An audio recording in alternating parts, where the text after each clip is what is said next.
Now that you know a little bit about microphones themselves, let's talk about how we use them. Let's talk about microphone technique. What interesting ways can we use microphones to achieve desired results, right? How can we get creative with this? How can we be intentional about how we use a microphone in order to achieve the best results? So let's go ahead and take a look at this. First step is to choose what type of microphone you need. And that's going to be based on what type of recording scenario are you in? Or what type of scenario? It doesn't even have to be recording, right? It could be live on stage somewhere. You could have a public speaker. You could have a flautist, right? It could be a piano or a full orchestra or something like that. We need to decide, what are we doing with the microphones? What is the circumstance? And what are my best choices given those circumstances? For example, the very first microphone you see here, the Shure SM57, is a tried and true microphone. It's a dynamic mic, but we generally, it's like relatively low quality and low cost. So it's affordable, but it's not going to like accurately represent sound in a very, very controlled way.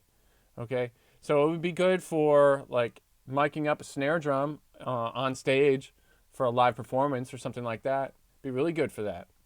But the middle microphone here, the Neumann U87, very, very like classic and very well-regarded condenser microphone for a studio situation. Probably wouldn't find that one on stage somewhere in a live situation because it's too accurate. It's too sensitive to be in that sort of situation. We'd be capturing sound from all the different sound sources that are around.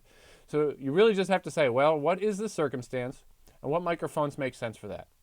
Maybe if this were a tracking session where a whole 5-piece rock band was going to be performing at the same time in a recording studio, you probably want to use dynamic microphones for that. So that's going to sort of like just like give you like a shortcut to, well, I'm probably going to make these kind of choices, right? But if you're doing overdubs for like vocal harmonies or something like that, and only the one singer is going to be singing, and you want the best quality sound you possibly can. So you might use a ribbon microphone or a condenser or something. So it all just depends on what the scenario is. So get to know what your intentions are, and that's going to help determine which type of microphone you begin with, right? Okay, then where are you going to put the microphone, and what kind of results do you expect to achieve based on where it's located? If I took the same exact microphone and it was the same exact distance away from an acoustic guitar, but it was pointed at different places on that guitar, like let's say at the 12th fret on the neck, one at the sound hole, it's actually carved out, and then one sort of on the actual wooden frame of the guitar. But again, same microphone, same distance away from the same instrument, you're going to get very different results based on just the location of those microphones on the sound source. So you have to kind of think about, well, what are the characteristics of this instrument, and is there any element of that sound source or that instrument itself that I want to control or eliminate or exaggerate, something like that. It's going to determine where exactly you're putting the microphone. Now, in a similar way, the placement is also going to matter from what is the proximity to the instrument, right? So let's stay with the acoustic guitar example. If I put a microphone really up close in a very controlled environment, then I'm going to be achieving the highest quality sound that I can. But maybe I don't want, if I'm not in a controlled environment, I'm in like a performance hall or like a church or something like that. Part of the beauty of those spaces is to invite in how the acoustic space reacts to a sound, and you're not going to get that if the proximity between the sound source and the microphone is very small. You need to back off the microphones so that not only do you get the sound coming from the source, but also how the room is reacting to it. So all of that is determined by placement of microphones. So that plays a huge role in what sort of the color or texture of the sound that you're going to receive. Also, you've got to think, do I want to end up with a mono audio signal, or do I for some reason want to record in stereo, and why might I want to do that, right? Generally speaking, if you've got more than one sound that you're capturing, each individual sound is going to be captured as a mono signal. And there's some exceptions to that. Generally, we record a piano in stereo or drum overheads in stereo, something like that. But also, if I've just got an acoustic guitar player that's a singer-songwriter, so we're just going to have acoustic guitar and voice, then I might record the guitar in stereo and record the voice in mono to make that relatively limited recording sound a lot more full when I'm listening back in a stereo monitoring situation. So I'd have the two signals from the left and the right of the guitar over here, and then the voice would be right down the middle, and we could have a more full sort of stereo experience. Now, if we're going to start recording in stereo, there's lots of different techniques that we need to explore, and they all have their particular uses. The first and most basic stereo microphone technique is called the spaced pair. You're using two identical microphones that are just spaced away from each other, but they're pointed at the same sound source and they're parallel to each other. Okay, so you're going to think about this if we did like on the piano. The piano is a very wide-ranged instrument, right? And it's very, if you're thinking of a grand piano, it's very large. If I put one microphone under the lid of a grand piano, I would probably have a lot more specific sound coming from the particular area of the strings and the hammers that are right underneath the microphone. And the signal, when I move and I play keys away from that area on the piano, are going to sound a little bit weaker. So using a spaced pair technique is going to allow us to put one microphone pointed at the low register on the piano and one on the high register, and we're going to record those things together simultaneously. One thing to be aware of in regards to a spaced pair microphone setup is what's called the 3-to-1 rule. And that addresses an issue called phasing. Phasing is an audio phenomena that is caused when two microphones are pointed at the same sound source, but the sound reaches them at very slightly different times. So that means that waveform that is created when you're recording, and you zoom in and you look closely at the two different recordings that you're going to get, one is slightly out of phase, meaning that waveform is slightly off from the other one.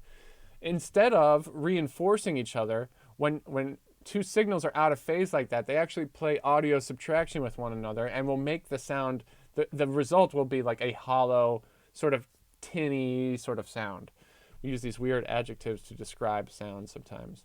But in order to avoid the phase issue, we abide by the 3-to-1 rule, which says that for every foot away from the sound source you are, the microphone should be 3 feet away from each other.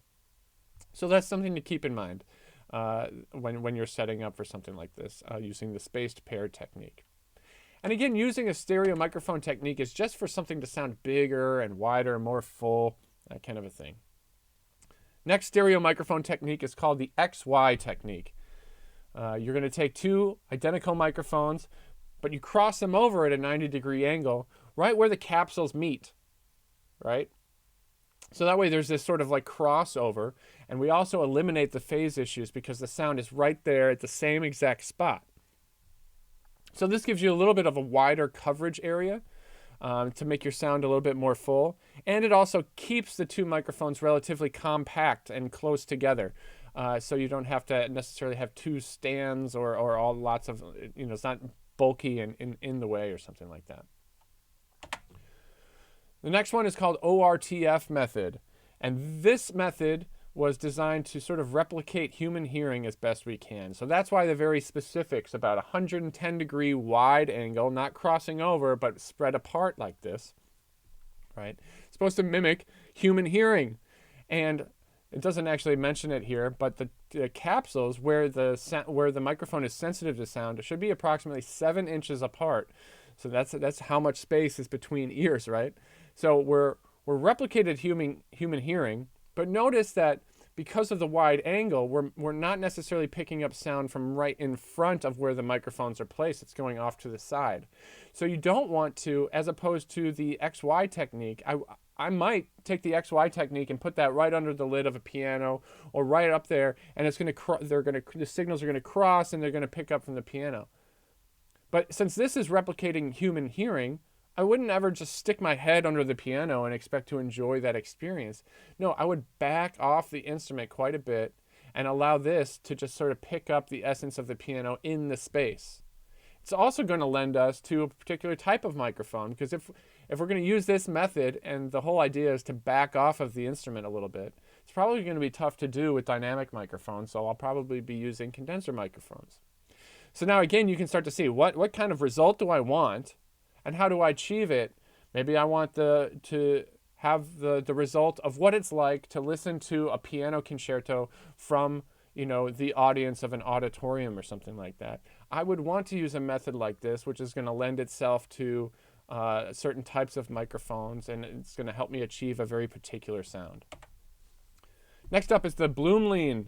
Bloomline, you say it how you want to, but this is taking, now instead of identical microphones, what it's doing is taking two bidirectional microphones, placing them at a 90-degree angle from each other so that you've got this big coverage. So you've got 4 different quadrants here that are allowing you to pick up sound from every direction. So again, if we just stick with the grand piano example, if you were going to use this to record the grand piano, you're not only going to be picking up sound from both ends of the piano, but also from like how it reflects off the lid and everything. So this is giving you a much more full, much more rounded capture of whatever the sound source might be.